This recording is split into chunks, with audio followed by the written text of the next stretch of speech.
بسم الله الرحمن الرحيم ألف لام ميم ذلك الكتاب لا ريب فيه هدى للمتقين الذين يؤمنون بالغيب ويقيمون الصلاة ومما رزقناهم ينفقون والذين يؤمنون بما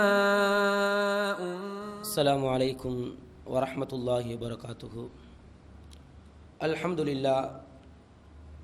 لله نحمده ونستعينه ونستغفره ونعوذ بالله من شرور أنفسنا ومن سيئات أعمالنا من يهده الله فلا مضل له ومن يضلله فلا هادي له وأشهد أن لا إله إلا الله وحده لا شريك له وأشهد أن محمدا عبده ورسوله أما بعد فقد قال الله تعالى في القرآن الكريم أعوذ بالله من الشيطان الرجيم يا أيها الذين آمنوا اتقوا الله حق تقاته ولا تموتن إلا وأنتم مسلمون. இந்த அகிலத்தை படைத்து பரிபாலிக்கக்கூடிய எல்லாம் வல்ல ரப்புல் ஆலமீன் அனைத்து புகழுக்கும் புகழ்ச்சிக்கும் தகுதியானவன் என்று அவனை போற்றி புகழ்கிறேன். அல்ஹம்துலில்லாஹ். இறைவனுடைய சாந்தியும் சமாதானமும் அன்னலம் பெருமகனார் நபிகள் நாயகம் ஸல்லல்லாஹு அலைஹி வஸல்லம் அன்னவர்கள் மீதிலும் அன்னவர்களுடைய வாழ்க்கை வழிமுறையை பின்பற்றி நடந்த சத்திய சஹாபாக்கள் சஹாபிய பெண்மக்கள் மீதும் இங்கு அமர்ந்திருக்கக்கூடிய அனைவர் மீதும் என்றென்றும் நிலவட்டுமாக. அன்பார்ந்த அல்லாஹுடைய நல்லடியார்களே, இறைவனால் சிறந்த மாதம் கண்ணியத்துக்குரிய மாதம் என்று திருமறை குர்ஆனிலே சிறப்பித்து கூறப்பட்ட துல்காதாவுடைய மாதத்திலே நாங்கள் இருந்து கொண்டு திருமறை குர்ஆன் பறைசாற்றுகின்ற மற்றுமொரு சிறப்பான மாதத்தை அடைவதற்குண்டான ஒரு தயார் நிலையிலே நாங்கள் இருந்து கொண்டிருக்கின்றோம். மாதங்களை குறித்து திருமறையிலே இறைவன் சொல்லுகிற நேரத்தில் 9வது அத்தியாயத்தின் 36வது வசனத்திலே அல்லாஹ் சொல்லித் தருகின்றான். இன்ன இத்தத ஷுஹூரி இந்தல்லாஹி இஸ்னா அஸர ஷஹரன் ஃபீ கிதாபில்லாஹ் யௌம ஹலக ஸமாவாதி வல் அர்த மின்ஹா அர்பஅத்துன் ஹுரும். என்றைக்கு வானமும் பூமியும் படைக்கப்பட்டதோ அன்றைய தினத்திலிருந்து அல்லாஹுடைய பதிவேட்டிலே மாதங்களின் எண்ணிக்கை 12 என்று இறைவன் சொல்லிவிட்டு சொல்லுகின்றான். மின்ஹா அர்பஅத்துன் ஹுரும். அதில் 4 மாதத்தை சிறந்த மாதமாக இறைவன் கண்ணியப்படுத்தி வைத்திருப்பதாக இந்த வசனத்திலே அல்லாஹ் எங்களுக்கு சொல்லி தருகின்றான். அப்படி இறைவனால் சிறந்த மாதம் என்று அடையாளப்படுத்தப்பட்ட துல்ஹஜ்ஜுடைய மாதத்தை அடைவதற்காக வேண்டி நானும் நீங்களும் தயாராக இருக்கின்றோம். இந்த துல்ஹஜ்ஜுடைய மாதத்தை பொறுத்தவரையிலே எண்ணற்ற சிறப்புகளை பல சிறப்பம்சங்களை பொதிந்திய ஒரு மாதமாக நபிகள் நாயகம் ஸல்லல்லாஹு அலைஹி வஸல்லம் அவர்கள் அந்த துல்ஹஜ்ஜுடைய மாதம் குறித்து எங்களுக்கு சொல்லித் தருகின்றார்கள். எப்படி ரமலானுடைய மாதத்தை நாங்கள் எதிர்நோக்குகின்ற நேரத்திலே அதிகம் நல்ல காரியங்களை செய்ய வேண்டும், பாவமான காரியத்தை விட்டும் எங்களை நாங்கள் விலக்கிக் கொள்ள வேண்டும் என்ற ஆசையிலே பள்ளியை நோக்கி நல்ல காரியங்களை நோக்கி நாங்கள் முன்னேறுகின்றவர்களாக இருப்பதை போன்று இந்த துல்ஹஜ்ஜுடைய ஆரம்ப பகுதியிலே முதல் 10 நாட்கள் மிகவும் சிறப்பானது, சிறந்தது என்று நபிகள் நாயகம் ஸல்லல்லாஹு அலைஹி வஸல்லம் அவர்கள் எங்களுக்கு சொல்லித் தருகின்ற காரணத்தினால் அந்த ரமலானுடைய மாதத்தை பார்ப்பதை போன்று அதில் அதிகமாக ஆர்வத்தோடு இபாதத்துகளை செய்வதை போன்று இந்த துல்ஹஜ் முதல் 10 நாட்களிலே நாங்கள் இபாதத்துகளை வணக்க வழிபாடுகளை செய்வதோடு பாவத்தை விட்டும் எங்களை பாதுகாத்துக் கொள்ளக்கூடியவர்களாக இருக்க வேண்டும். இந்த மாதம் எந்த அளவுக்கு சிறந்தது என்றால் நபிகள் நாயகம் ஸல்லல்லாஹு அலைஹி வஸல்லம் சொல்லுகின்றார்கள். சஹீஹ் முஸ்லிமுடைய 2623வது இலக்கத்திலே எங்களுக்கு பார்க்கலாம். இந்த மாதத்தின் சிறப்பை குறித்து, இந்த மாதத்திலே இருக்கக்கூடிய ஒரு நாளிலே இறைவன் கொடுக்கக்கூடிய அந்தஸ்தை குறித்து அல்லாஹ்வுடைய தூதர் சொல்லுகின்ற நேரத்தில் சொல்லித் தருகின்றார்கள். அன்னை ஆயிஷா ரலியல்லாஹு அவர்கள் சொல்லுகின்றார்கள், மாமின் யௌமின் அக்ஸரு மின் ஐயுதிகல்லாஹு ஃபீஹி அப்தம் மினன் நார். இறைவன் எந்த ஒரு தினத்திலையும் நரகவாதிகளுக்கு விடுதலை செய்கின்ற அந்த எண்ணிக்கையை பொறுத்தவரையிலே இந்த துல்ஹஜ் மாதத்தில் காணப்படுகின்ற அரஃபாவுடைய தினம் என்று அழைக்கப்படுகின்ற 9வது நாளிலே இறைவன் நரகவாதிகளுக்கு கொடுக்கக்கூடிய அந்த விடுதலையை போன்று வேறு எந்த தினத்திலையும் இறைவன் கொடுப்பது கிடையாது. அந்த அளவுக்கு அல்லாஹ் என்ன செய்கின்றான், அதிகமாக நரகவாதிகளுக்கு இந்த துல்ஹஜ் மாதத்தின் முதல் 10 நாளிலே இருக்கக்கூடிய அரஃபாவுடைய தினத்தில் அல்லாஹ் விடுதலை கொடுக்கிறான் என்று நபிகள் நாயகம் ஸல்லல்லாஹு அலைஹி வஸல்லம் அவர்கள் எங்களுக்கு சொல்லித் தருகிறார்கள் என்றால் இந்த ஒரு நபி மொழி போதும் இந்த மாதத்துடைய சிறப்பை எங்களுக்கு அறிந்து கொள்வதற்கு. இந்த முதல் 10 நாட்களுடைய சிறப்பு எத்தகையது, அதிலே 9வது நாளுக்கு இறைவன் கொடுக்கக்கூடிய அந்த மகத்துவம் எந்த அளவுக்கு பிரம்மாண்டமானது என்பதை புரிந்து கொள்வதற்கு இந்த ஒரு நபிமொழி எங்களுக்கு சான்றாக இருக்கின்றது. வேற எந்த நாளிலையும் இறைவன் கொடுக்காத அளவுக்கு அதிகமான எண்ணிக்கையிலே நரகவாதிகளுக்கு நரகத்தை விட்டுமல்ல விடுதலை கொடுக்கிறான் என்று நபிகள் நாயகம் ஸல்லல்லாஹு அலைஹி வஸல்லம் அவர்கள் சொல்லுகின்றார்கள் என்றால் எந்த அளவுக்கு அல்லாஹ் சிறப்பை வைத்திருக்கிறான் என்று பாருங்கள். அத்தகைய சிறப்பை பொருந்திய ஒரு மாதம்தான் இந்த துல்ஹஜ்ஜுடைய மாதமாக இருக்கின்றது.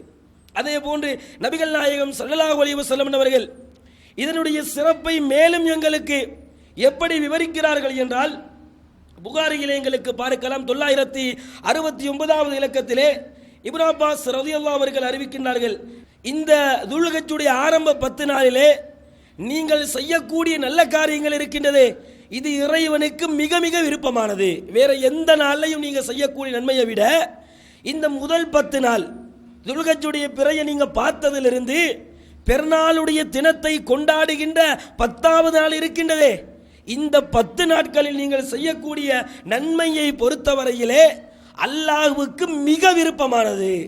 வேற நாளில் நீங்க செய்யக்கூடிய நன்மையை விட அல்லாஹ்வுக்கு விருப்பமானது என்று நபிகள் நாயகம் ஸல்லல்லாஹு அலைஹி வஸல்லம் அவர்கள் சொல்லுகின்ற நேரத்திலே நபி தோழர்கள் ரசூலுல்லாஹ்வை நோக்கி கேட்கிறாங்க, அல்லாஹ்வுடைய தூதரே அப்படி சிறப்பு என்று சொன்னால் வலல் ஜிஹாது யா ரசூலல்லாஹ், அல்லாஹ்வுடைய தூதரே நாங்கள் எங்களுடைய உயிரை உடைமைகளை எல்லாம் பணயம் வைத்து யுத்தகலத்துக்கு போய் எதிரியோடு ஒண்டிக்கு ஒண்டி நின்று நாங்கள் போராடுகின்றோமே, சகீதாக்கப்பட்டால் நாங்கள் சகீதுகளாக இறந்து விடுகின்றோமே, வீரமரணம் அடைகின்றோமே, அந்த ஜிஹாதை விட இந்த 10 நாட்களில் நாங்கள் செய்யக்கூடிய வணக்க வழிபாடு அல்லாஹ்வுக்கு விருப்பமானதா சிறந்ததா என்று நபி தோழர்கள் கேட்கிற நேரத்திலே நபிகள் நாயகம் சொல்லுகின்றார்கள், வலல் ஜிஹாது ஃபீ சபீலில்லாஹ், ஜிஹாதை விட சிறந்ததுதான். நீங்கள் உங்களுடைய உடலை உயிரை பணயம் வைத்து யுத்தகலத்திலே ஒண்டிக்கு ஒண்டி நீங்கள் போராடுகின்றீர்களே அந்த போராட்டத்தை ஜிஹாதை விட இந்த 10 நாட்களில் செய்யக்கூடிய நன்மை அல்லாஹ்வுக்கு விருப்பமானது என்றாலும் அந்த யுத்தகலத்துக்கு ஒருவன் தன்னுடைய உடைமைகளை எடுத்துக்கொண்டு போய் உயிரை பணயம் வைத்து அங்கே சகீதாகின்றானே அவனுடைய அந்தஸ்துக்கு வர முடியாது, அவனுடைய அந்தஸ்தை அடைய முடியாது என்று நபிகள் நாயகம் ஸல்லல்லாஹு அலைஹி வஸல்லம் அவர்கள் சொல்லித் தருகின்றார்கள். அப்ப யுத்தகலத்துக்கு போய் அங்கே ஜிஹாது செய்து வீரமரணம் அடையாமல் திரும்புகின்றார்களே அதை விட எது சிறந்தது? இந்த முதல் 10 நாள் துல்ஹஜ்ஜுடைய ஆரம்ப 10 நாட்களே செய்யக்கூடிய நல்ல காரியங்கள், தொழுகையாக இருக்கட்டும், நோன்பாக இருக்கட்டும், திக்ருகளாக இருக்கட்டும், தர்மங்களாக இருக்கட்டும், நன்மைகள் என்று நபிகள் நாயகம் ஸல்லல்லாஹு அலைஹி வஸல்லம் அவர்கள் வழிகாட்டிய எந்தெந்த காரியங்களை எல்லாம் நீங்கள் செய்கின்றீர்களோ அந்த காரியங்கள் அல்லாஹ்வுடைய பார்வையிலே எப்படி பார்க்கப்பட போகின்றது?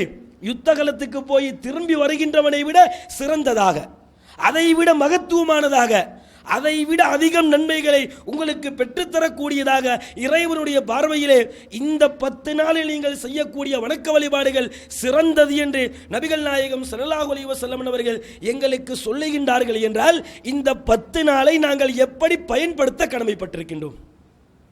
இந்த 10 நாளிலே ஒரு நோன்பு வருகின்ற நேரத்தில் ஏற்படுகின்ற ஆர்வத்தை விட அதிக ஆர்வம் ஏற்பட வேண்டும். நோன்பில் செய்கின்ற வணக்கங்களை போன்று வணக்கங்களை செய்ய வேண்டும்.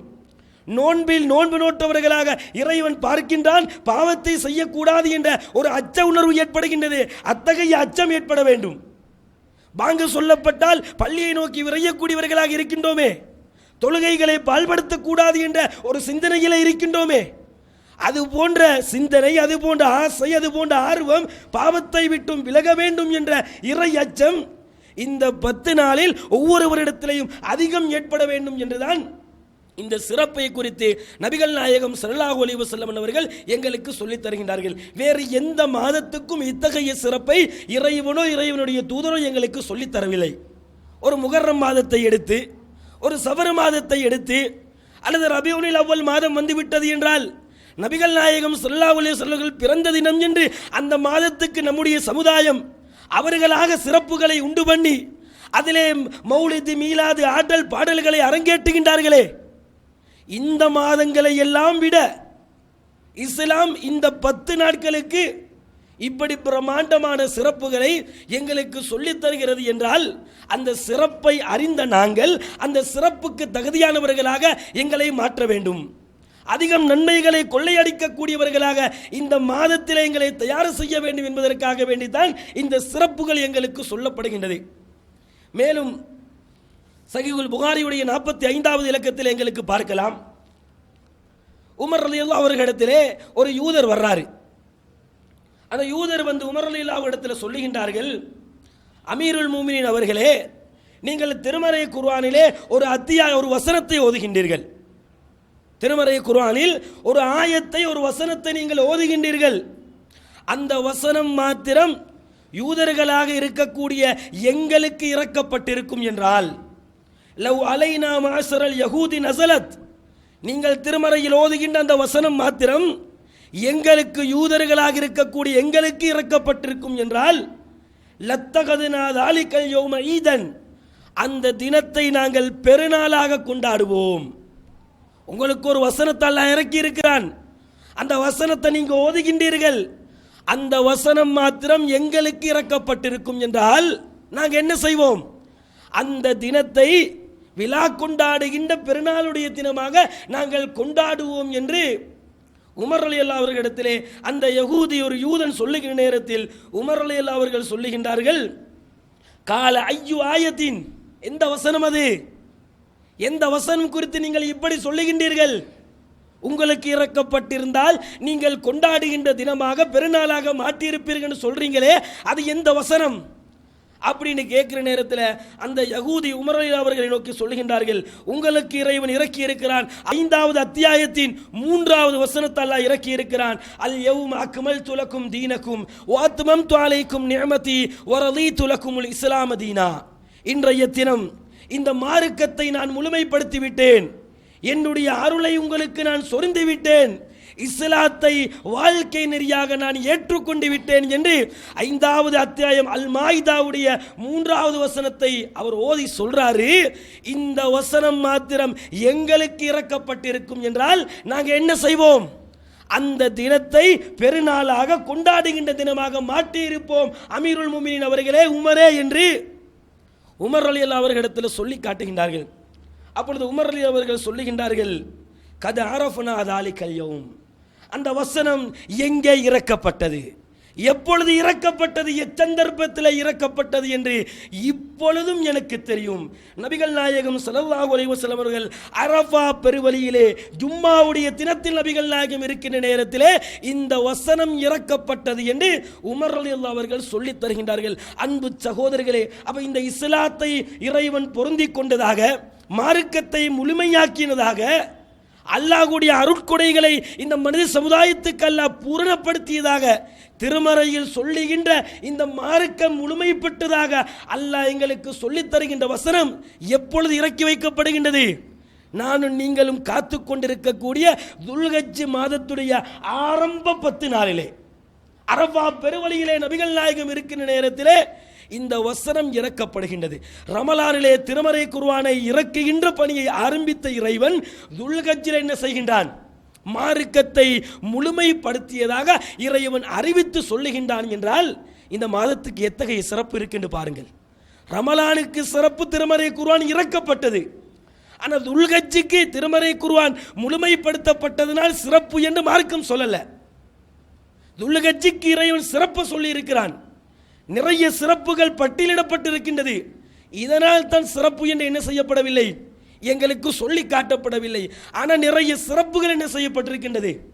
நாங்கள் எதிர்பார்த்து கொண்டிருக்கக்கூடிய இந்த துல்ஹஜ்ஜுடைய மாதத்துக்கு சொல்லப்பட்டிருக்கின்றது. அப்போ இத்தகைய சிறப்பு மிக்க மாதத்தை நாங்கள் அடைகின்ற நேரத்திலே அந்த மாதத்தை வீணடித்து அந்த சிறப்புக்கு சொந்தக்காரர்களாக எங்களை மாற்றவில்லை என்றால் எங்களை போன்ற துர்ப்பாக்கியசாலிகள் யார் இருக்க முடியும் சகோதரர்களே? அந்த நாட்களில் செய்யக்கூடிய நல்ல காரியங்கள் ஜிகாதுக்கு போயிட்டு திரும்பி வருகின்றவனை விட சிறந்தது என்று சொல்லப்பட்டிருக்கின்றது. 9வது தினத்திலே இறைவன் அதிகமான எண்ணிக்கையில் நரகவாதிகளுக்கு விடுதலை கொடுக்கிறான். வேறு எந்த தினத்திலையும் அது போன்ற எண்ணிக்கையில் அல்லாஹ் விடுதலை கொடுப்பது இல்லை என்று சொல்லப்பட்டிருக்கின்றது. இந்த மார்க்கத்தை அல்லாஹ் முழுமைப்படுத்தி இஸ்லாத்தை வாழ்க்கை நெறியாக இறைவன் அங்கீகரித்த தினம், அந்த வசனம் இறக்கப்பட்ட நாள் இந்த துல்ஹஜ்ஜுடைய 9வது நாள் என்று சொல்லப்பட்டிருக்கிறது என்றால் எத்தகைய சிறப்புகளை பொதிந்த ஒரு மாதம் இந்த புனிதமிக்க துல்ஹஜ் மாதம் என்று எங்களுக்கு இலகுவான முறையிலே அதை புரிந்து கொள்ளலாம் சகோதரர்களே. அது அல்லாமல் இந்த ஹஜ்ஜுடைய கிரிகைகள், புனிதமிக்க மக்கமா நகருக்கு போய் ஹஜ்ஜி செய்யக்கூடிய அந்த வணக்க வழிபாடு இந்த மாதத்திலே காணப்படுகின்றது. இப்படி எண்ணற்ற சொல்ல முடியாத அளவுக்கு பல சிறப்பம்சங்களை பொதிந்திய ஒரு மாதம்தான் இந்த துல்ஹஜ் மாதம். அதிலே குறிப்பாக ஆரம்ப 10 நாட்கள். இந்த ஆரம்ப 10 நாட்களை இப்பொழுது நாங்கள் என்ன செய்யணும்? திட்டமிட வேண்டும். நோன்புக்கு முன்னாடி திட்டமிடுவதை போன்று இந்த 10 நாளில் நான் இன்னின்ன வழக்கங்களை செய்ய வேண்டும், இந்த 10 நாளை இபாதத்துக்காக வேண்டி ஒதுக்க வேண்டும். நோன்புடைய கடைசி 10 நாள் வர்ற நேரத்தில் இஅ்திகாஃப் இருக்க வேண்டும், லைலத்துல் கத்ரை அடைய வேண்டும், 1000 மாதங்களை விட சிறந்த இரவு அந்த சிறப்பு எனக்கு கிடைக்க வேண்டும் என்று பள்ளிவாசல்களே குடும்பத்தை விட்டு, வீட்டை விட்டு, தொழிலை விட்டு இஅ்திகாஃப் இருந்து அந்த சிறப்பை அடைய வேண்டும் என்ற ஆர்வத்திலே போட்டி போடுகின்றோமே, அந்த இரவுகளிலே நின்று வணங்குகின்றோமே, அது போன்ற ஆசை இருக்கணும். ஆனால் அந்த நோன்புல ஆசை வருது, நோன்புல ஆர்வம் ஏற்படுகின்றது. இந்த துல்ஹஜ்ஜுடைய முதல் 10 நாட்களில் அந்த ஆசை எங்களுக்கு ஏற்படுவது கிடையாது. தெரிந்தும் தெரியாதவர்களை போன்று இருக்கக்கூடிய ஒரு நிலைதான் இன்றைக்கு அதிகமான இஸ்லாமிய சமுதாயத்திலே நாங்கள் பார்த்து கொண்டிருக்கிறோம். அதனால் அன்பு சகோதரிகளே, எங்களை அடைவதற்காக வேண்டி காத்து கொண்டிருக்கக்கூடிய அந்த மாதத்தை நாங்கள் அடைந்தால், அடையக்கூடிய இந்த பாக்கியத்தை இறைவன் எங்களுக்கு கொடுப்பான் என்று சொன்னால், இந்த சிறப்பான நாட்களை நாங்கள் தவறவிடக்கூடாது. அந்த சிறப்பை அடைந்து கொள்வதற்காக வேண்டி போட்டி போடக்கூடியவர்களாக இருக்க வேண்டும். அதே நேரத்திலே அந்த 10 நாட்களில் என்னென்ன நல்லறங்களை நாங்கள் செய்ய வேண்டும்? நபிகள் நாயகம் ஸல்லல்லாஹு அலைஹி வஸல்லம் அவர்கள் இந்த சிறப்பு மிக்க 10 நாட்களிலே இன்ன நன்மைகளை செய்யுங்கள் என்று எங்களுக்கு நல்ல காரியங்களை பட்டியலிட்டு சொன்னார்களா என்று பார்த்தால் எந்த ஒரு பிரத்யேகமான வணக்கத்தையும் நபிகள் நாயகம் ஸல்லல்லாஹு அலைஹி வஸல்லம் அவர்கள் எங்களுக்கு சொல்லித் தரல. வளமையாக எந்த நன்மைகளை நாங்கள் செய்கிறோமோ அந்த அனைத்து நன்மையான காரியங்களும் என்ன செய்ய வேண்டும்? அந்த ஆரம்ப 10 நாட்களே நாங்கள் செய்யக்கூடியவர்களாக இருக்க வேண்டும். குர்ஆன் ஹதீஸிலே எங்களுக்கு சொல்லப்பட்ட தொழுகை, எங்களுக்கு சொல்லப்பட்ட இபாதத்துகள், எங்களுக்கு சொல்லப்பட்ட திக்ருகள், நோன்புகள், இது போன்ற என்னென்ன நன்மைகள் என்று நாங்கள் ஹதீஸுகளிலிருந்து, குர்ஆனுடைய போதனைகளிலிருந்து அறிந்திருக்கின்றோமோ அந்த அனைத்து நல்லறங்களையும் இந்த 10 நாட்களில் அதிகமாக செய்யக்கூடியவர்களாக எங்களை நாங்கள் மாற்றிக்கொள்ள கடமைப்பட்டிருக்கின்றோம். பண வசதியும் பொருள் வசதியும் எவர்களிடத்திலே காணப்படுகின்றதோ அவங்க என்ன செய்வாங்க? மக்கமா நகருக்கு போய் அந்த புனிதமிக்க காபத்துல்லா என்ற ஆலயத்தை தரிசித்து தவாபு செய்து இன்ன பிற கிரியைகளை மேற்கொண்டு ஹஜ் என்று அழைக்கப்படுகின்ற அந்த உன்னதமான வணக்கத்தை அந்த மக்கள் செய்வார்கள். பொருள் வசதியும் பண வசதியும் உடல் தகுதியும் இருக்கக்கூடியவர்கள், பொருளாதாரமும் இருக்க வேண்டும், உடல் தகுதியும் இருக்க வேண்டும். இந்த 2 தகுதியும் யாரிடத்திலே காணப்படுமோ அவங்க அங்க போய் அந்த புனிதமிக்க வணக்கத்தை நிறைவேற்றுவார்கள். நபிகள் நாயகம் சொன்னார்கள், அல் ஹஜ்ஜுல் மப்ரூர் லைஸ லஹு ஜஸாஉன் இலல் ஜன்னah. ஏற்றுக்கொள்ளப்பட்ட அந்த ஹஜ்ஜுக்குரிய கூலி சுவர்க்கத்தை தவிர வேறு ஒன்றுமே கிடையாது. ஒவ்வொருவரும் எதிர்பார்க்கக்கூடிய கூலி சுவர்க்கம் தான். ஒருவருடைய ஹஜ் ஏற்றுக்கொள்ளப்படும் என்றால், இறைவனால் அங்கீகரிக்கப்பட்ட ஹஜ்ஜாக அது மாறும் என்று சொன்னால் சுவர்க்கத்தை தவிர வேறு ஒன்றுமே கூலி இல்லை. பெரிய கூலி, சிறந்த கூலியை அல்லாஹ் சுவர்க்கத்தை அவருக்கு கொடுப்பான். அப்போ இந்த நாட்களிலே உடல் தகுதி பண வசதி இருக்கக்கூடியவர்கள் அந்த காரியத்தை ஹஜ் என்ற வணக்கத்தை மேற்கொள்வார்கள். பண வசதி உடல் தகுதி இல்லாதவர்களை பொறுத்த வரைக்கும் ஊரிலே நாங்கள் இருந்து கொண்டு எங்களுக்கு அந்த பாக்கியம் தான் கிடைக்கவில்லை, காபத்துல்லாவை தரிசித்து ஹஜ்ஜை செய்யக்கூடிய அந்த பாக்கியம் எங்களுக்கு கிடைக்கவில்லை. காரணம் பொருளாதாரம் கிடையாது அல்லது உடல் தகுதி கிடையாது. இதனால் எங்களுக்கு ஹஜ்ஜு செய்ய முடியவில்லை என்றால் இந்த 10 நாட்கள் இருக்கக்கூடிய சிறப்பை அடைவதற்கான சந்தர்ப்பத்தை இறைவன் எங்களுக்கு கொடுத்திருக்கிறானா இல்லையா? இறைவன் இரக்கம் உள்ளவன், கருணை உள்ளவன். யாருக்கும் அல்லாஹ் அநியாயம் செய்வது கிடையாது என்று அல்லாஹ் திருமறையிலே சொல்லுகின்றானே, வலா யظலிமு ரப்புக அஹதா, உங்கள் இறைவன் யாருக்குமே அநியாயம் செய்தவன் கிடையாது என்று அல்லாஹ் சொல்றானே. அந்த ரப்புல் ஆலமீன் எங்களுக்கு இந்த சிறப்புகளை அடைவதற்கான அந்த சந்தர்ப்பத்தை இறைவன் எங்களுக்கு கொடுத்திருக்கிறான். அப்ப இந்த மாதத்திலே நாங்கள் அதிகம் நோன்பு நோட்க வேண்டும். 10 நாள் நீங்கள் நோன்பு பிடிக்க விரும்புகிறீங்களா? 10வது தினத்தில் நோன்பு நோட்க முடியாது. பிறநாளுடைய தினம் நோன்பு நோட்பது தடுக்கப்பட்டிருக்கின்றது. அது அல்லாமல் இருக்கக்கூடிய இந்த 9 நாட்களிலே நீங்கள் நோன்பு நோட்க விரும்புகிறீர்கள் என்றால் உங்களுக்கு தாராளமாக என்ன செய்யலாம்? 9 தினத்திலே நோன்பு நோற்றுக் கொள்ளலாம். ஆனால் ஒரு விஷயத்தை மனதில் வைத்துக் கொள்ள வேண்டும். இந்த 9 நாட்களிலே நபிகள் நாயகம் ஸல்லல்லாஹு அலைஹி வஸல்லம் அவர்கள் நோன்பு நோட்குமாறு எங்களுக்கு கட்டளையிட்டார்களா என்று பார்த்தால் ரசூலுல்லாஹ் கட்டளை இடல.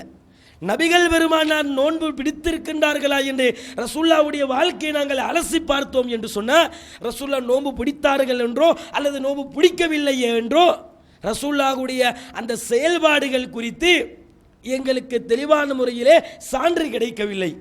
ஆனால் அல்லாஹ்வுடைய தூதர் என்ன சொன்னாங்க? பொதுவாக இந்த 10 நாளில் நீங்கள் செய்யக்கூடிய நல்ல காரியம் அல்லாஹ்வுக்கு விருப்பமானது. நோன்பை பொறுத்த வரைக்கும் அது நல்ல காரியம் என்பதிலே யாருக்கும் மாற்று கருத்து கிடையாது.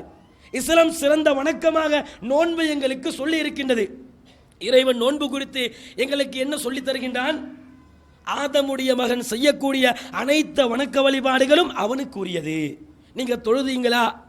ஹஜ்ஜு செய்கின்றீர்களா? தர்மங்களை கொடுக்கின்றீர்களா? பெற்றோர்களை பேணுகின்றீர்களா? பாதையில் இருக்கக்கூடிய இடையூறு தரக்கூடிய பொருட்களை அகற்றுகின்றீர்களா? இப்படி நீங்கள் செய்யக்கூடிய எல்லா நல்ல காரியமும் உங்களுக்குரியது, நன்மை உங்களுக்கு கிடைக்கும். சொல்லிட்டு இறைவன் என்ன சொல்லுகின்றான்? அஸ்ஸௌமுலி வான அஜிஸி பிஹி, இந்த நோன்பு எனக்குரியது. அடியான் எனக்காக நோன்பு பிடிக்கிறான். என்னுடைய அச்சத்தினால் நோன்பிலே அவன் பட்டினி கிடக்கிறான். இதனால் நோன்பு எனக்குரியது, அதற்கு நான் தான் கூலி கொடுப்பேன் என்று நோன்பை இறைவனும் சிலாகித்து பேசுகின்றான். நபிகள் நாயகம் ஸல்லல்லாஹு அலைஹி வஸல்லம் அவர்களும் இந்த நோன்பு குறித்து எங்களுக்கு சிறப்பித்து சொல்லி இருக்கின்றார்கள். அப்ப நோன்பு அல்லாஹ்வின் தூதரால் வழிகாட்டப்பட்ட வணக்கம் என்பதிலே எந்தவித மாற்று கருத்தும் கிடையாது. அப்ப இந்த மாதத்தில் எங்களுக்கு என்ன சொல்லப்பட்டது? நீங்கள் செய்கின்ற நன்மை அல்லாஹ்வுக்கு விருப்பமானது. நோன்பு ஒரு வணக்கம், ஒரு இபாதத்து. நீங்கள் நோன்பு பிடிப்பீர்கள் என்று சொன்னால் அல்லாஹ்வுக்கு விருப்பமானது, அதனுடைய கூலி என்ன செய்யும்? உங்களுக்கு கிடைக்கும். அப்போ 9 தினங்களும் நாங்கள் விரும்பினால் நோன்பு பிடிக்கலாம். இல்லை விட்டு விட்டு நோன்பு நோட்க விரும்புகிறீங்களா? உங்களுக்கு நோன்பு நோற்றுக்கொள்ளலாம். அதே நேரத்தில் 9வது தினத்தில் நாங்கள் பிடிக்கக்கூடிய அந்த நோன்பை பொறுத்தவரையிலே அதற்கு எங்களுக்கு பிரத்யேகமான சிறப்பு சொல்லப்பட்டிருக்கின்றது. 9வது தினம் அரஃபாவுடைய நாள். அரஃபாவுடைய தினத்திலே நாங்கள் நோன்பு நோட்போம் என்று சொன்னால் முஸ்லிமிலே இடம்பெறுகின்ற செய்தி, நபிகள் நாயகம் ஸல்லல்லாஹு அலைஹி வஸல்லம் இடத்திலே கேட்கப்படுகின்றது அரஃபாவுடைய தினத்தின் நோன்பு குறித்து. அரஃபாவில் நோன்பு இருக்கா? நோன்பு பிடிச்சா என்ன கூலி யா ரசூலுல்லாஹ்? அப்படி நபிகள் நாயகம் இடத்துல கேட்கப்படுகின்ற நேரத்தில் அல்லாஹ்வுடைய தூதர் சொல்லுகின்றார்கள், யுகஃபிரு ஸனத்துல் மாலியத வல் பாக்கியா, சென்ற வருடத்துடைய ஒரு வருட பாவம், பின்னால் வர இருக்கக்கூடிய ஒரு வருடத்துடைய பாவம். ஒரு நாள் தான் நீங்கள் நோன்பு நோட்பீங்க. ஒரு நாள் ஒரு 14 மணி நேரம் நீங்கள் பட்டினி இருப்பீர்கள் இறைவனுக்காக வேண்டி. அந்த ஒரு நோன்புக்கு இறைவன் கொடுக்கக்கூடிய பரிசு என்ன? முன்னால் ஒரு வருஷம் செய்த பாவம், பின்னால் அட்வான்ஸாக ஒரு வருஷம் செய்ய இருக்கக்கூடிய பாவம், 2 வருடத்துடைய பாவத்தை அல்லாஹ் என்ன செய்கின்றான்? இந்த 9வது அரஃபாவுடைய தினத்திலே நோக்கக்கூடிய நோன்பின் மூலமாக இறைவன் அந்த பாவத்தை மன்னிப்பான். அப்படி என நபிகள் நாயகம் ஸல்லல்லாஹு அலைஹி வஸல்லம் அவர்கள் எங்களுக்கு சொல்லித் தருகின்றார்கள் என்றால் இந்த ஒரு நோன்புக்கு எத்தகைய சிறப்பு இருக்குன்னு பாருங்க. ஒரு நாள் நாங்கள் முடிக்கக்கூடிய நோன்பு, அந்த நோன்பை நாங்கள் நோற்றோம் என்று சொன்னால் ஒரு வருஷம் முன்னால் ஒரு வருஷம் பின்னால் நாங்கள் செய்த பாவங்களுக்கு இந்த ஒரு நோன்பு பரிகாரமாக மாறும் என்று இஸ்லாம் எங்களுக்கு சொல்லுகின்றது. அதனால் அன்பு சகோதரர்களை, இந்த 9வது தினத்திலே நாங்கள் நோன்பு நோக்கக்கூடிய வளமையை எங்களிடத்திலே ஏற்படுத்திக் கொள்ள வேண்டும். 9வது தினம் என்று சொல்லுகின்ற நேரத்திலே அதில் என்ன செய்வாங்க? இந்த சிறப்பை அடைகின்ற விஷயத்திலே ஒரு சில சாராருக்கு சிறப்பை அடைய முடியாத விதத்திலே அதிலையும் சர்ச்சைகள் உண்டு பண்ணப்படும். நம்முடைய சமுதாயம் என்ன செய்து வைத்திருக்கிறது? எல்லாத்திலையும் சர்ச்சை. மார்க்கத்தில் எல்லா விதத்திலையும் அனைத்து சட்டதிட்டங்களையும் சரிச்ச கருத்து வேறுபாடு குளறுபடிகளை ஏற்படுத்தி வைத்திருப்பார்கள். இந்த 9வது தினம் என்று சொல்கிற நேரத்தில் அது 9வது நாள் ஹாஜிகள் கூடுகின்ற நாள். ஹாஜிகள் கூடுகின்ற தினம் எங்களுக்கு 8ஆக இருந்தாலும் நாங்கள் நோன்பு நோக்கணும். இப்படி என்ன செய்வாங்க, மக்களுக்கு போதனைகள் உரைகள் என்ற பெயரிலே சொல்லப்படுவதை எங்களுக்கு அவதானிக்கலாம். நபிகள் நாயகம் ஸல்லல்லாஹு அலைஹி வஸல்லம் அவர்கள் எங்களுக்கு வழிகாட்டியது துல் ஹஜ் 9வது தினம். துல் ஹஜ் 9ல் தான் அரஃபாவில் ஹாஜிகள் கூடுவார்கள். பிறையை பொறுத்த வரைக்கும் சில சந்தர்ப்பத்திலே 2 பகுதிகளுக்கும் பிறை ஒன்றாக வரலாம், அல்லது நாங்கள் முந்தலாம் அவர்கள் முந்தலாம். பிறையில் வித்தியாசம் இருக்கின்றது. அப்போ துல் ஹஜ்ஜுடைய 9வது தினம் தான் அரஃபாவுடைய தினம். அரஃபாவுடைய தினத்திலே அவங்க பிறை 9ல் அங்கே இருப்பார்கள். அந்த தினத்தில் எங்களுக்கு பிறை 9ஆக இருக்கும் என்றால் நாங்கள் நோன்பு நோட்பதில் எந்த பிரச்சனையும் கிடையாது. அந்த தினம் எங்களுக்கு பிறை 8ஆக இருக்கும் என்று சொன்னால் பிறை 8லே அரஃபாவுடைய நோன்பு என்ற ஒன்றை இஸ்லாம் எங்களுக்கு வழிகாட்டல்ல. காரணம், அரஃபாவுக்கு அடுத்த நாள் பெருநாளுடைய தினம். அரஃபாவுக்கு அடுத்த தினமாக இஸ்லாம் எதை எங்களுக்கு வழிகாட்டுகின்றது? அடுத்த நாள் பெருநாள், 9க்கு அடுத்து பெருநாள். அவர்கள் 9லே இருக்கின்றார்கள், எங்களுக்கு 8ஆக இருக்கின்றது. நாங்கள் 8லே நோன்பு நோற்றுவிட்டு அடுத்த நாள் என்ன செய்ய வேண்டும்? லீவு, விடுமுறை கொடுக்க வேண்டும். விடுமுறை கொடுத்துவிட்டு அடுத்த நாள் பெருநாள் கொண்டாடுகின்ற வழிமுறையை இஸ்லாம் எங்களுக்கு வழிகாட்டவில்லை. நபிகள் நாயகம் ஸல்லல்லாஹு அலைஹி வஸல்லம் அவர்கள் இந்த நோன்பை வழிகாட்டிய ரசூலுல்லாஹ், நோன்புடைய சிறப்பை சொன்ன நபிகள் நாயகம் தன்னுடைய வாழ்க்கையிலே இந்த நோன்பை பிடிக்கக்கூடிய வழக்கமுள்ளவர்களாக இருந்தார்கள். அதனால் தான் ரசூலுல்லாஹ் ஹஜ்ஜிக்கு வந்த நாளிலே அரஃபாவிலே நபிகள் நாயகம் இருக்கிற நேரத்திலே மக்களுக்கு சர்ச்சை ஏற்படுகின்றது. இன்றைக்கு பிறை 9 அரஃபாவிலே இருக்கின்றோம், ரசூலுல்லாஹ் நோன்பா இல்லையா என்று சகாபாக்களுக்கு சர்ச்சை ஏற்படுகின்றது. உடனே ரசூலுல்லாஹ்வுக்கு பால் கிண்ணம் கொடுக்கப்படுகின்றது. பாலை கொடுத்த ரசூலுல்லாஹ் என்ன தெளிவுபடுத்துகின்றார்கள்? இன்று அரஃபாவிலே இருக்கின்றேன், நான் நோன்பு இல்லை. அரஃபாவில் இருக்கக்கூடியவர்கள் நோன்பு நோக்க கூடாது என்று ரசூலுல்லாஹ் என்ன செய்கின்றார்கள்? அங்கே தெளிவுபடுத்துகின்றார்கள். நபிகள் பெருமானாரிடத்திலே அரஃபாவுடைய நோன்பு நோக்கின்ற வளமை இருக்கவில்லை என்றால் சகாபாக்கள் ஏன் சர்ச்சைப்பட வேண்டும்? சகாபாக்களுக்கு ஏன் குழப்பம் ஏற்பட வேண்டும்? இன்றைக்கு ரசூலுல்லாஹ் நோன்பா இல்லையா என்று ஏன் குழம்ப வேண்டும்? ரசூலுல்லாஹ்விடத்தில் தானே வழக்கம் இல்லை. அப்போ வழக்கம் இருந்ததனால்தான் சகாபாக்களுக்கு என்ன சர்ச்சை ஏற்படுகின்றது? இன்றைக்கு 9வது நாள் ரசூலுல்லாஹ் அரஃபாவிலே இருக்கின்றார்கள், நோன்பு நோட்டவர்களாக இருக்கின்றார்களா அல்லது நோன்பை விட்டவர்களாக இருக்கின்றார்களா என்று சர்ச்சை ஏற்படுகின்றது. ரசூலுல்லாஹ் தெளிவு கொடுக்கின்றார்கள், இன்றைக்கு அரஃபாவிலே நான் நோன்பு இல்லை. அப்போ ஹாஜிகளை பொறுத்த வரைக்கும், அரஃபா மைதானத்தில் இருக்கக்கூடியவர்களை பொறுத்த வரைக்கும் அவர்கள் நோன்பு நோக்க கூடாது. அவர் ரசூலுல்லாஹ் இந்த ஹஜ்ஜிக்கு வருவதற்கு முன்னாடி மதீனாவிலே நோன்பு நோட்டார்களே, எந்த பிறை அடிப்படையாக வச்சு ரசூலுல்லாஹ் நோன்பு நோட்டாங்க? மக்கா பிறையை வச்சு நோன்பு நோட்டாங்கண்டு சர்வதேச பிறை பேசுகின்றவர்கள் மக்காவில் என்றைக்கு அரஃபாவில் ஹாஜிகள் இருக்கின்றார்களோ அன்றைக்குத்தான் நாங்கள் நோன்பு நோக்க வேண்டும். அது 7ஆக இருக்கட்டும் 8ஆக இருக்கட்டும் பிரச்சனை அல்ல, அங்கு இருக்கக்கூடிய நேரத்தில் தான் நோக்க வேண்டும் என்று பேசுகின்றவர்கள். நபிகள் நாயகம் ஸல்லல்லாஹு அலைஹி வஸல்லம் அவர்கள் மதீனாவிலே எப்பொழுது நோன்பு நோட்டார்கள் என்பதை காட்ட வேண்டுமா இல்லையா சகோதரர்களே? அப்போ இந்த விஷயங்களை என்ன செய்வது கிடையாது, தெளிவான முறையிலே குர்ஆன் சுன்னாவுடைய அந்த ஆதாரங்களை அலசி ஆராய்வது கிடையாது. மக்களை திசை திருப்பதற்காக வேண்டி, தவறான ஒரு கருத்தை நோக்கி மக்களை நகர்த்துவதற்காக வேண்டி இப்படி பேசி அந்த சிறப்பை அடைய முடியாத ஒரு நிலைக்கு இன்றைக்கு இட்டுச் செல்லுகின்றார்கள். அப்போ நாங்கள் இந்த சிறப்பை அடைய வேண்டும் என்று சொன்னால் தெளிவாக என்றைக்கு எங்களுக்கு பிறை 9ஆக இருக்கின்றதோ அந்த பிறை 9ல் என்ன செய்யணும்? இந்த அரஃபாவுடைய நோன்பை நாங்கள் நோற்று அந்த சிறப்பை அடையக்கூடியவர்களாக இருக்க வேண்டும். அதோடு அன்புள்ள சகோதரர்களே, இன்னும் சிலர் என்ன சொல்லுவார்கள்? அரஃபாவுடைய நோன்பு என்று ஒரு நோன்பே கிடையாது. இவ்வளவு காலம் என்ன சர்ச்சை இருந்தது என்று சொன்னால், அரஃபாவுடைய நோன்பு ஹாஜிகள் கூடுகின்ற அந்த தினத்தில் பிடிக்க வேண்டுமா அல்லது எங்களுடைய 9வது பிறையிலே பிடிக்க வேண்டுமா? அப்படி என்ற சர்ச்சை தான் பரவலாக ஏகத்துவ வட்டத்திலே அதிகம் பேசப்பட்டது. ஆனால் சமீப காலமாக என்ன பேசப்படுகின்றது? அரஃபாவுடைய நோன்பு என்று ஒரு நோன்பே கிடையாது, அப்படி ஒரு நோன்பு ரசூலுல்லாஹ் வழிகாட்டல்ல. இப்படி என்ன செய்கிறாங்க? ஆய்வு செய்கிறோம், குர்ஆன் ஹதீஸை நாங்களும் ஆய்வு செய்ய போகிறோம் என்று கிளம்பி சரியான கண்ணோட்டத்திலே ஹதீஸுகளை அணுகாத நாள் ரசூலுல்லாஹ் நோன்பு பிடிக்கக்கூடிய வளமை இருந்தது என்று புகாரில் தெளிவாக ஹதீஸ் இருக்குது. நபிகள் பெருமானிடத்திலே கேட்கப்படுகின்றது அரஃபாவுடைய நோன்பை பற்றி. ஒரு வருஷம் முன்னாடி செஞ்ச பாவம் ஒரு வருஷம் பின்னாடி செஞ்ச பாவத்துக்கு பரிகாரமாக மாறும் என்று சஹீஹ் முஸ்லிமிலே ஆதாரபூர்வமான செய்தி இருக்கின்றது.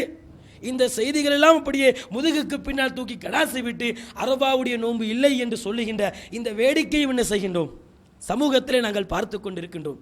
அப்ப இத்தகைய தவறான வழிகட்ட கருத்துக்களுக்கு நாங்கள் ஆளாகாமல், இந்த கருத்துகளுக்கு எமது மூளைகளை நாங்கள் அடகு வைக்காமல், எது குர்ஆன் ஹதீஸிலே மிக தெள்ளத் தெளிவாக எந்த சந்தேகமும் இல்லாமல் எங்களுக்கு சொல்லப்பட்டிருக்கின்றதோ அந்த ஆதாரங்களை அடிப்படையாக வைத்து 9வது தினத்திலே நோன்பு நோற்று அதனுடைய சிறப்பை அடைவதற்கு எங்களை தயார்படுத்திக் கொள்ள வேண்டும். அத்தோடு அன்பு சகோதரர்களே, இந்த 10 நாட்களிலே நாங்கள் அதிகமாக தொழக்கூடியவர்களாக 5 நேர தொழுகைகளை நாங்கள் தவறாமல் நிறைவேற்றுவதோடு முன்பின் சுன்னத்துக்களை பேணி தொழக்கூடியவர்களாக, லுகா தொழுகைகளை தொழக்கூடியவர்களாக, இரவு வணக்கங்களை நிறைவேற்றக்கூடியவர்களாக. இரவு வணக்கம் என்பது ரமலானுக்கு மாத்திரம் சொந்தமான ஒரு வணக்கம் என்று இஸ்லாம் எங்களுக்கு வழிகாட்டவில்லை. ரசூலா நோம்புலையும் தொழுவாங்க, நோன்பு அல்லாத காலங்களில் தொழுவாங்கன்னு தானே ஆயிஷா சித்திகா ரலியல்லாஹுடைய அந்த அறிவிப்பை நாங்கள் புகாரிகளை படித்திருக்கின்றோமே. அப்போ இந்த 10 நாள் அல்லாஹ்வுக்கு விருப்பமானது, செய்யக்கூடிய நன்மைகளுக்கு நிறைய சிறப்பு சொல்லப்பட்டிருக்கின்றது. இந்த 10 நாட்களில் அதிகம் என்ன செய்ய வேண்டும், இறைவனை தொழக்கூடியவர்களாக, துதிக்கக்கூடியவர்களாக, வணக்க வழிபாடுகளை செய்யக்கூடியவர்களாக இருக்க வேண்டும். இறைவன் சொல்லித் தருகின்றான். நபிகள் நாயகம் ஸல்லல்லாஹு அலைஹி வஸல்லம் சொல்லுகின்றார்கள், இறைவன் சொல்லுவதாக, என்னுடைய அடியான் எதன் மூலமாக என்னை நெருங்குகிறான் என்று சொன்னால், மா யஸாலு அப்தி யதகர்ரபு இலைய பின் நவாஃபிலி, நஃபிலான வணக்கங்களை, நஃபிலான தொழுகைகளின் மூலமாக, அதை செய்வதன் மூலம் எனது அடியான் என்னை நெருங்குகின்றான். ஹத்தா உஹிப்புஹு, அப்படி நஃபிலான வணக்கங்களை, நஃபிலான தொழுகைகளை அடியான் செய்கின்ற நேரத்திலே, என்னுடைய அடியான் செய்கின்ற நேரத்திலே நான் அவனை விரும்புகின்றேன். அல்லாஹ் சொல்றான், என் அடியான் அவனுக்கு விதியாக்கப்பட்டிருக்கக்கூடிய ஃபரலான வணக்கங்களை தாண்டி அவனாக மேலதிகமான நஃபிலான இபாதத்துகளை செய்வதன் மூலமாக, நஃபிலான தொழுகைகளை நிறைவேற்றுவதன் மூலமாக என்னுடைய விருப்பத்துக்குரியவனாக மாறுகின்றான். அவனை நான் நேசிக்கின்றேன். அந்த நேசத்தின் வெளிப்பாடு எப்படி இருக்கின்றது, அவன் பிடிக்கின்ற கையாக, அவன் நடக்கக்கூடிய காலாக, இப்படி நான் மாறுகிறேன் என்று அல்லாஹ் சொல்லித் தருகின்றான். அப்ப அல்லாஹ் விரும்புகின்றவற்றை தான் அவன் செய்வான். அல்லாஹ் பிடிக்கிற கை, அல்லாஹ் பிடிக்கிற கால் என்று சொன்னா, நன்மைகளை செய்து செய்து இறைவனுடைய விருப்பத்தை, திருப்தியை ஒருவன் அடைந்து விட்டான் என்று சொன்னா அவன் நல்லதைத்தான் பிடிப்பான், நல்லதைத்தான் செய்வான். அவனுடைய கால்கள் நல்லதை நோக்கித்தான் நடக்கும், தவறுகளை செய்ய மாட்டான்.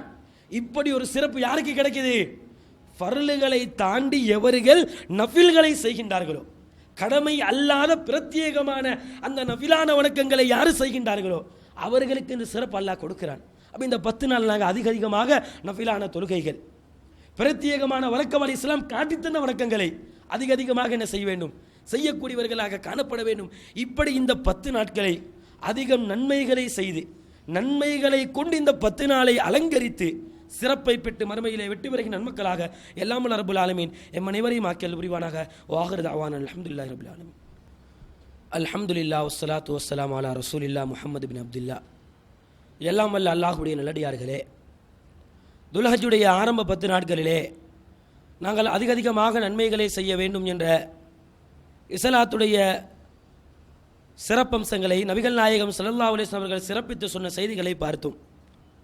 அந்த நன்மைகளை நாங்கள் அதிகம் செய்வதோடு எங்களுக்கு கிடைக்கக்கூடிய ஓய்வு நேரங்களே, நாங்கள் பிரயாணம் செய்கின்ற நேரத்திலே, நடந்து போகின்ற நேரத்திலே, சாய்ந்தவர்களாக உட்கார்ந்தவர்களாக இருக்கின்ற நேரத்திலே இறைவனை அதிகம் என்ன செய்ய வேண்டும், துதிக்கக்கூடியவர்களாக, நினைவுபடுத்தக்கூடியவர்களாகவும் காணப்பட வேண்டும். அந்த திக்ர் என்ற வணக்கத்தை என்ன செய்யணும், இந்த 10 நாள் அதிகம் நாங்கள் செய்வதற்கு முயற்சி மேற்கொள்ள வேண்டும். காரணம், இறைவன் சொல்லித் தருகின்றான், நல்ல மக்கள், அல்லாஹ்வை அஞ்சு பயந்து வாழக்கூடிய இறை விசுவாசிகளை பொறுத்த வரைக்கும் அல்லதீன யதுகுரூனல்லாஹ கியாமன் வ குஊதன் வ அலா ஜுனூபிஹிம், அவர்கள் நின்றவர்களாக, சாய்ந்தவர்களாக, உட்கார்ந்தவர்களாக, இப்படி பல படித்தரத்திலே நின்ற நிலையில, சாய்ந்த நிலையில, உட்கார்ந்த நிலையில என்ன செய்வார்கள், எதுகுரூன, அல்லாஹ்வை நினைவு கூறக்கூடியவர்களாக இருப்பார்கள். அல்லாஹ்வுடைய அத்தாட்சிகளை பார்த்துவிட்டு, இறைவனுடைய படைப்பினங்களை, அல்லாஹ் படைத்திருக்கக்கூடிய இந்த உலகத்தை, அழகான விஷயங்களை, இறைவனுடைய படைப்பினங்களை எல்லாம் பார்த்துவிட்டு என்ன சொல்வார்கள், இறைவா நீ தூய்மையானவன், சுப்ஹானக், இறைவா நீ தூய்மையானவன், ஃபகினா அதாபன்னார், எங்களை நரகத்தை விட்டும் பாதுகாத்துடு. இவ்வளவு அழகான படைப்புகளை படைச்சிருக்கிறாய், இவ்வளவு பிரமாண்டமான படைப்புகளை அல்லாஹ் நீ படைத்திருக்கிறாய்.